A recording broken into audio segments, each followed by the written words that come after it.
Visão Alternativa, um espaço de conversa onde Joaquim Jorge e Paulo Pereira semanalmente se confrontam para levar até si uma nova imagem ou uma imagem real sobre os acontecimentos mais importantes acontecidos em Portugal e no mundo. Hoje Paulo Pereira não pode estar, estou eu, Joaquim Ferreira Leite. Joaquim Jorge, vamos então... Vamos começar exatamente pelas últimas. Portugal foi aos mercados e foi um sucesso.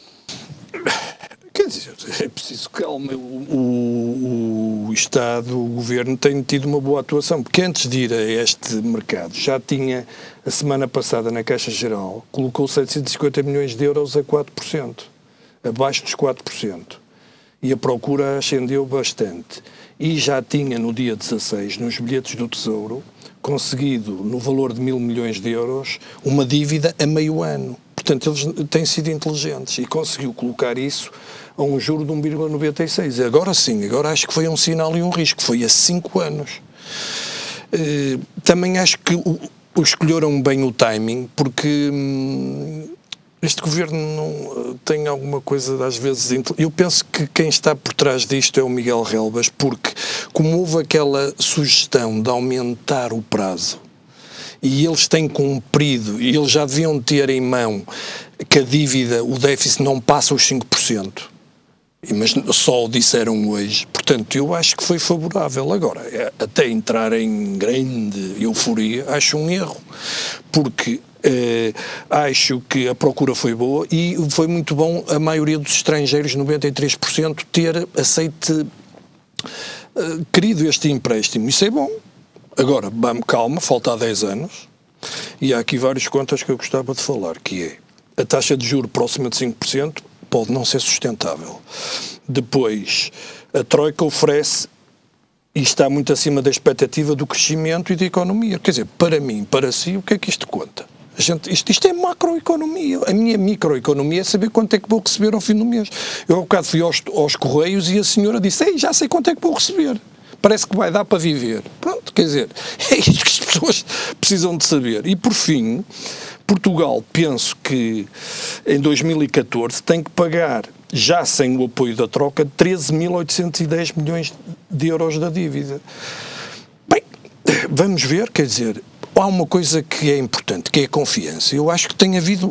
Isto foi um bom sinal. Agora, valha-me Deus, isto está um descalabro total, não é? Todos dizem que Portugal é um bom aluno e que Vítor Gaspar é um bom executor. Isso basta? Quer dizer... Este impacto desta crise, eu não sei qual é que as consequências que isto vai ter, não é? Não sei. Aliás, penso que ninguém sabe. Aliás, eu acho que isto é um laboratório experimental para ver o que é que isto dá. Isto realmente, Portugal, tem-me surpreendido como é que é possível as pessoas sobreviverem neste clima, não é? Os centros de saúde estão vazios, não há dinheiro. Mas pronto, não quer dizer. Depois, há aqui outra coisa, que é a amortização. Se nós amortizarmos o dinheiro que precisamos, menos pagamos, sem ser com dinheiro da Troika. Isto é um bocado de economia, é como eu ter uma dívida e poder, antes do prazo, pagar parte, para não pagar tantos juros. Eu penso que as pessoas percebem isto. Bons alunos somos, mas por isso mesmo é que deveríamos ter mais tempo e ser tratados de outra maneira. E o que acha desta medida do Vítor Gaspar, que surpreendeu, de certa maneira, os portugueses, nomeadamente os portugueses, ao pedir um prolongamento do prazo de pagamento dos primeiros empréstimos? Porque acho que articulou essa ação com a Irlanda, que já o tinha feito, e é preciso que se diga que a Espanha também já fez isso.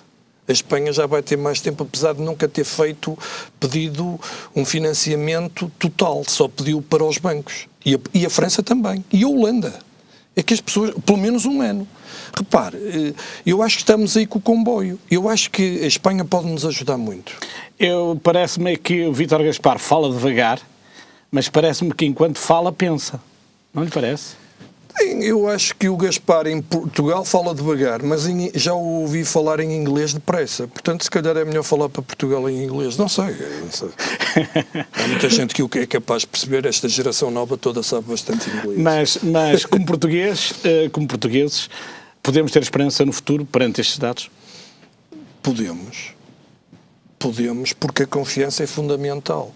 E ainda mais podemos, porque é uma pena em Portugal a alternativa estar esfacelada. Isto é, isto parece uma ironia do destino. O PSD é que deveria entrar em convulsão. Essa é a minha teorização. É uma paz podre.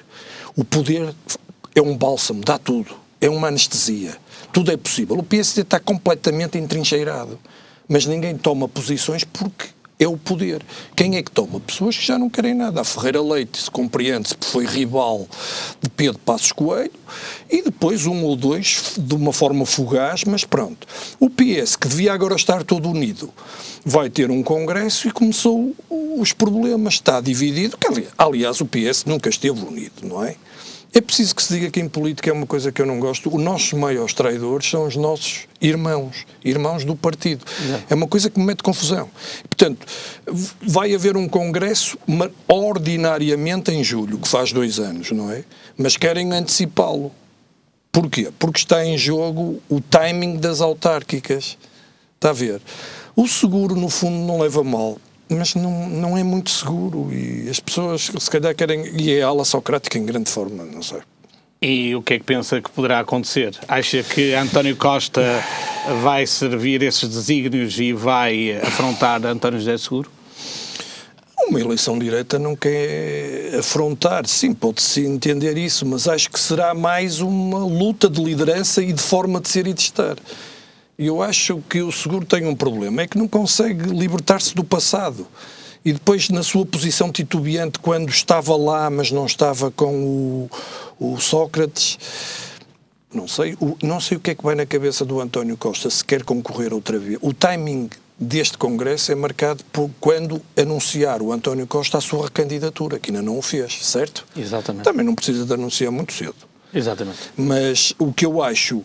Sabe que depois a política, nós que não estamos na política, estes fulanos ficam sem emprego, é o desemprego. Não sei se o António Costa achar que pode ser líder e provocar eleições antecipadas, não sei. Mas António Costa não tem perdido a oportunidade de alguns palcos para apresentar as suas ideias, nomeadamente. Ultimamente, mas não tinha feito sempre isso. Ultimamente. Isso pode indiciar que está disponível. Está à espera de um empurrão. Não, é que há muitos ministros do governo do José Sócrates que são uma mais-valia para o PS e para Portugal. A gente tem que pensar nisso. Por exemplo, Teixeira dos Santos. É inegável a sua capacidade. E o seu valor. E até a sua postura de seriedade e impoluto, eu acho. Mas há aqui uma coisa interessante. Sabe quem é que pode ser a lança disto tudo? É o Guilherme Pinto. Porque o Guilherme Pinto, contra ventos e marés, continua a reafirmar a sua linha socrática, até para prejudicar-se ele próprio. Quando concorreu contra o Carneiro, o José Luís Carneiro, no fundo foi para pagar o tributo de ter sido escolhido para candidato contra Narciso Miranda. E depois fez outra coisa, que foi apresentar um livro em que o prefácio era José Sócrates. E depois fez constar que esteve com José Sócrates em Paris. Parece que isto tudo, à primeira vista, parece tiros nos pés, mas alguma coisa se pode passar, se mudar a liderança, podem ser outros candidatos autárquicos. É preciso que se explique aqui isto, porque pode ser avocado esse papel, não sei. E isto pode armar uma grande confusão. Muito bem dito. Exatamente. Já está. Aliás, se entrássemos pelas eleições autárquicas dentro, Matosinhos nada como um grande polo para uma grande discussão que por aí vem. Sempre foi. Graças a Deus que agora espero que não haja mortes. Sempre foi, é uma lota. É horrível. Como é que é possível em Matosinhos haver 3 candidatos posicionados do Partido Socialista? Aliás, em Gaia também é, mas do PSD. Não é? Pois, o pós-Menezes é muito complicado. Aliás, não estava previsto falarmos um bocadinho disso, mas se quiser também... O senhor gosta, eu sei que gosta. As pessoas também gostam disto. Claro. De facto, o pós-Menezes vai ser terrível. Sabemos que, pelo perfil que o Dr. Menezes apresentou no plenário, aponta para Guilherme Aguiar, ou para uma figura desse género, enquanto que os militantes cerram fileiras em volta de Firmino Pereira. Como é que isso vai ser resolvido? Não sei, eu prefiro, eu não tirei essa conclusão, mas pode-se tirar. O que eu acho é que o Luís Filipe Menezes, pelo que vi e o que disse à saída, não se vai meter nisso e faz bem. É que as pessoas não percebem. O senhor percebe, mas o grande público não percebe. O Luís Filipe Menezes é Presidente da Câmara de Gaia, mas ao mesmo tempo é Presidente da Conselhia. Portanto, tem uma voz na decisão da escolha, mas é um. Eu acho que o Luís Filipe Menezes não se deve meter nisso. Bom, porque é uma escolha que não deve ser dele. É uma escolha de um colégio de pessoas. Porque o problema é que o Luís Filipe Menezes, o candidato dele, era o Marco António Costa. O dele e da maioria dos gaienses. Portanto, esta escolha, isto vai ser um bocado complicado. Se calhar pode aparecer uma terceira via. Exatamente. Aliás, neste momento, conforme as coisas estão, a não aparecer uma terceira via, o Partido Socialista corre o risco de vir a receber um município onde certamente não esperaria. Não sei, olhe que quando o Marco António Costa, com a luta com o Eduardo Vítor Rodrigues, a luta não era assim favas contadas para o PSD, porque o PSD tem 2 ou 3 handicaps, que é a postura do governo, Gaia não é um concelho qualquer, é muito grande e há muitas obras em curso e, portanto, como há obras, tem que haver pagamentos e coisas, não é? E depois o Vítor Eduardo Rodrigues tem feito um trajeto e tem feito oposição. É preciso que se veja isso e é preciso que se diga aqui publicamente que Gaia é um feudo do Partido Socialista, só não era com o Menezes, porque o Menezes faz um amplo, não é? Eu não sei se o Menezes se vai meter nisso, sabe porquê? Porque depois, se fosse o Menezes a escolher o candidato, sobrava para ele qualquer coisa que se passasse mal. E o Menezes já tem um trabalho árduo e difícil. O Cabo das Tormentas, que não, o Porto não está a ganho, é preciso trabalhar. Deu um bom sinal no Porto. Primeiro, porque fez-o no Porto. Segundo, porque falou do Porto. Terceiro, não falou em lugares, falou em projetos e ideias, isso é muito bonito. Tinha muita gente ali, atenção que também estava muita gente de Gaia. Colocou a gente de Gaia lá atrás. Sabe porque o problema do Menezes é este? O Menezes vai de Gaia para o Porto. Vai de Gaia para o Porto, é preciso explicar às pessoas, porque não pode ficar em Gaia, que eu tenho a certeza que ficava. Porque eu acho que na cabeça dele ele gostaria de ser uma espécie de presidente de um governo regional. Não, eu tenho essa ideia, não sei. Até congregado com a Galiza, não sei. Numa de trabalho. Aliás, o próprio discurso dele da alfândega aponta nesse sentido. Ele diz que vai de Coimbra até lá acima. Portanto, mas repara, a ideia que passa é que o Menezes é um boi. Não é. É mentira. O Menezes tem que trabalhar para ser eleito pelo povo. Que não tem nada a ver com aquela gente que anda à volta dele, que o problema dessa gente que anda à volta dele é querer um emprego. E eu já vi que o Menezes, muito bem, procura o melhor para o povo. E se explicar o que vai fazer e for uma mais-valia, isso ganha. Isso até de uma forma surpreendente levou a que o líder do Partido Socialista em Vila Nova de Gaia dissesse que, de facto, o único, ou não foi o único, mas o homem que mais trabalhava dentro do município de Gaia era Luís Filipe Menezes e que gostaria de seguir a sua linha. Aliás... Isso é inteligente, é apanhar o comboio. Exatamente. Aliás, e a propósito ainda de Luís Filipe Menezes em Gaia, ele próprio anunciou no plenário, e depois eu tive a oportunidade de confirmar junto ao líder do Partido Socialista. O Partido Socialista encomendou uma sondagem junto da população para saber o apoio que a Câmara tinha e 87% da população de Vila Nova de Gaia apoiava a Câmara de Menezes. Então vê como eu tenho razão, o legado é aquilo que eu digo há muito tempo, o Menezes tem que sair de Gaia não zangado com os munícipes, porque repare, eu voto em Gaia, o senhor vota em Gaia, ele tem um contrato comigo, que é fazer o melhor até ao fim, e depois eu perceber que não pode ficar ali e vai para acolá. Aliás, eu acho que o Menezes podia utilizar uma coisa que penso que ele já o fez nesta apresentação, que é que ele não tem nada a provar, é mostrar o que fez em Gaia no Porto, com menos dinheiro. Com criatividade, sonho, a cidade do Porto está triste, precisa de alegria, pronto, tinha o Rui Rio, não estou aqui a dizer mal do Rui Rio, é uma pessoa mais contida, tem um estilo dele, é mais pelas contas, mas é preciso aqui alguma criatividade, algum sonho, porque o sonho comanda a vida, não sei. E Menezes vai dar essa esperança ao Porto? Eu fiquei com essa ideia, achei-o muito atinado, humilde. Aliás, vou-lhe dizer uma coisa, ele disse que ainda não ganhou nada e reparou que a apresentação já falava, eu não percebo como é que é possível isto, a apresentação falava do novo Presidente da Câmara. Eu não sei quem é que trata daquela organização, mas quem trata daquela organização, eu tenho certeza que o Menezes é alheio a isso. Já falava o próximo Presidente, não, o candidato a Presidente. Vamos ver se a gente se entende. O povo é quem mais ordena. Isso é uma decisão do povo. E é preciso que se diga aqui, para terminar com as autárquicas, que o Pizarro não é pera doce. É um homem que não tem nada a perder, tem feito uma campanha inteligente, de baixo para cima, ouvindo as pessoas agora, vá lá. O que é pena é espero que ouça durante 4 anos. Só para terminar. Só para terminar, mas eu sei que eu sei que esteve na alfândega e que, com o seu espírito audaz e grandemente observador, o que é que lhe pareceu daquela plateia?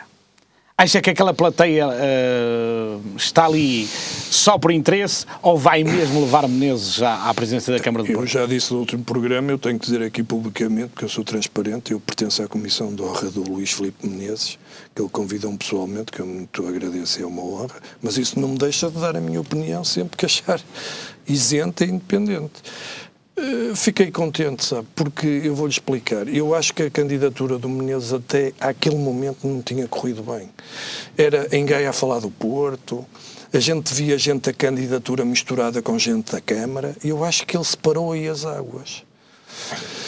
E acho que tem ali uma equipa de notáveis, mas ele não leva mal, acho que falou para o povo. E se quer que lhe diga, o melhor discurso foi daquela senhora Presidente da Junta.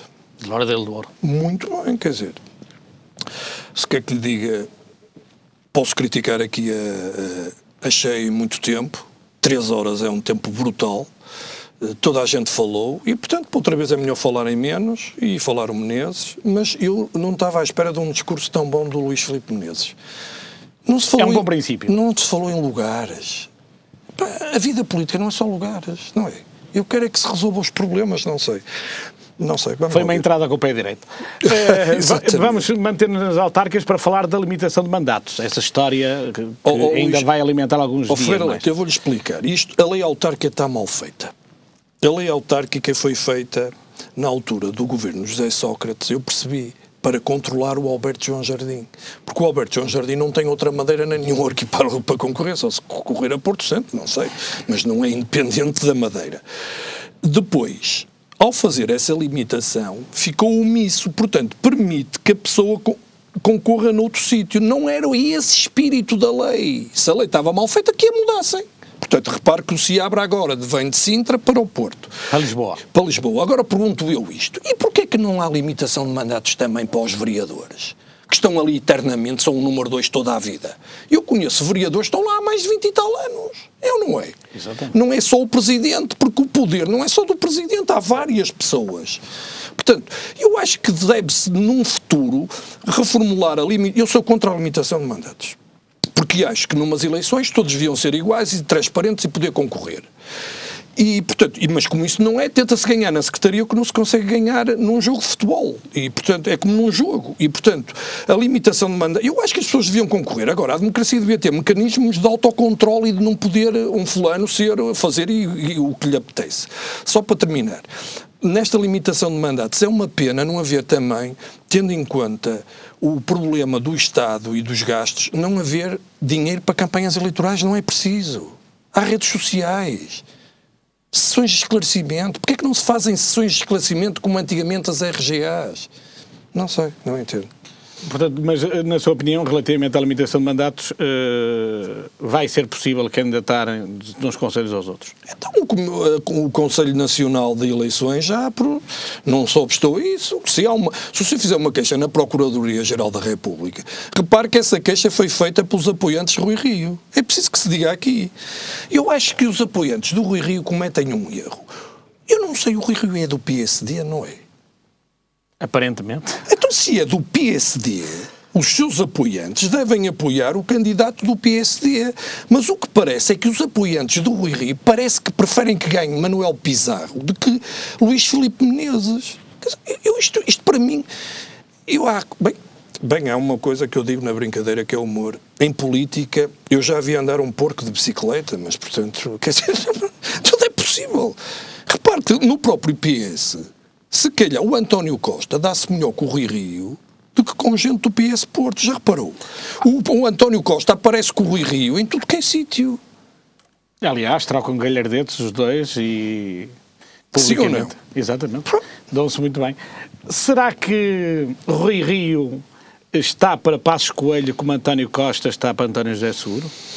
Sim, o Rui Rio é uma mais-valia. O Cavaco Silva gosta dele. O Rui Rio pode muito bem um dia ser líder, protagonizar um governo de iniciativa presidencial. Claro. Com bicefalia com António Costa. Numa de bloco central abrangente. Sim, claro que sim. Eu acho. Como estamos numa visão alternativa, seria uma alternativa de governo. É. Eu tenho essa ideia. Muito bem, vamos ao último tema de hoje, que tem a ver com os cidadãos e com o poder dos cidadãos. O Parlamento vai votar lei contra os precários. Lembra-se o ano passado, que não foi este ano. Este ano houve uma grande manifestação no dia 15 de setembro, que eu estive lá e fiquei completamente pasmado com a heterogeneidade de pessoas, ex-classe média como nós, eu falo por mim, montes de gente, velhos, novos, ricos, pobres, gente que estava contra este governo. Mas já houve o ano passado, já não me recordo quando, que era contra os precários, que também já houve muita gente. E então, juntaram-se e conseguiram, o Facebook ajuda imenso, uma petição com 40 mil. Quando há 40 mil assinaturas, tem que ir ao Parlamento.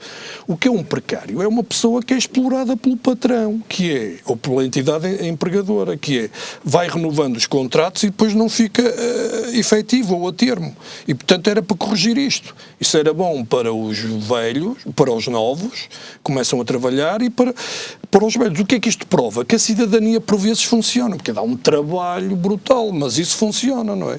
Claro que o PS recusou-se a receber esta plataforma, o que faz mal, quanto a mim, faz mal. Quem recebeu foi o Bloco de Esquerda e o PCP, e portanto isso, vamos ver a votação, se passa. Eu não acho que passe. Mas, e já que estamos a falar de precários, hoje em dia o grande medo dos cidadãos portugueses é que todos estamos com uma precariedade muito grande, com medo do futuro. Pois, nós não temos futuro, não há sonho, isso é grave, é tal crise. Não há futuro. O que é que acontece? Eu acho que o país está parado, à espera. Repare, se o senhor não confiar, não tiver confiança, não investe dinheiro. O pouco que tem ou mete no colchão, não sei. Isto é para se explicar às pessoas. E o desemprego está a aumentar. Portanto, a seguir aos mercados é preciso alguma coisa. É preciso dinheiro para investir, para dar emprego. O que é que adianta haver a liberalização do emprego se o senhor perde aqui emprego e não tem acolá? Isso quer dizer, isso é mandar as pessoas para o desemprego. E, portanto, cada vez se gasta mais dinheiro com o fundo de desemprego, porque o desemprego está a aumentar vertiginosamente. E falências de empresas. E agora vêm os funcionários públicos, vai ser interessante. E os nossos credores começam a dizer que é preciso cortar nos subsídios de desemprego. Mas eu acho errado. Porque um país que não ajuda quem precisa não é um bom país. É como um pai não poder ajudar um filho. Porque eu acho que a grande almofada disto tudo tem sido a família. Porque a família, com poucos recursos que tem, vai ajudando os parentes, os filhos. Exatamente. O Joaquim Jorge está numa situação privilegiada porque tem um clube, que é o Clube dos Pensadores, e onde passam lá dezenas, se não centenas de cidadãos das diferentes áreas, economistas, de todas as áreas, da cultura, etc. Como homem que presida os destinos do Clube dos Pensadores, que perspectiva tem, ouvindo essas vozes todas, do nosso futuro? É uma pergunta difícil. Não, é preciso que se explique aqui. As pessoas muitas vezes criticam. Então, ouves este é do... Por exemplo, eu posso ouvir uma pessoa do governo, não estou de acordo com ela. É preciso que se explique isso, não é? Eu, quando faço um debate, não é como aquelas da sociedade civil do governo fechadas, em que se convido este e aquele, já sei qual é as perguntas que vão fazer ou do lugar que estão. Eu não procuro grandes recomendações, mas por vezes passam alguns soundbites, por exemplo, com a Cândida Almeida, que a justiça não funciona por falta de meios, nós já sabemos, e que as escutas, ou o segredo de justiça, não é praticado. E ela explicou porquê, porque o processo está com ela, depois vai para o juízo, depois vai para a ordem dos advogados e não se sabe. Ponto 1. Ponto 2, percebi que o Jorge Miranda, aqui mais recente, que a interpretação do Presidente da República em relação a este orçamento não é a mais correta. Porque ele podia atempadamente ter tirado o que era inconstitucional e evitava esta situação, porque se o orçamento não passar é outro problema. Depois, a ideia que fico, eu não fico com grande ideia da política, mas acho que não temos, é a nossa democracia, não temos outra, porque eu não sou contra os partidos, eu gostava que aquilo funcionasse de outra maneira, com outras atitudes e comportamentos. Não o tenho, eu também já tive membros do governo, por exemplo, achei a Ministra da Justiça fantástica, porque o que disse ali está a fazer. Bem ou mal está a fazer, contra ventos e marés, e portanto vai cumprindo o que faz. A pessoa que este ano também gostei muito foi do Alexandre Soares Santos, que é um empreendedor, e o que achei mais fascinante foi estar ali e à saída estarem os empregados para falar com ele. Quer dizer, eu não estou habituado a isso. Há uma certa... Vamos ter um resto de semana com chuva, isto relativamente às condições meteorológicas, mas às condições políticas, o que é que prevê que venha por aí? Trovoada, relâmpagos, não sei, ventos fortes, tempestades. Tempestades. Ok, e com algum humor terminamos esta visão alternativa. Até para a semana.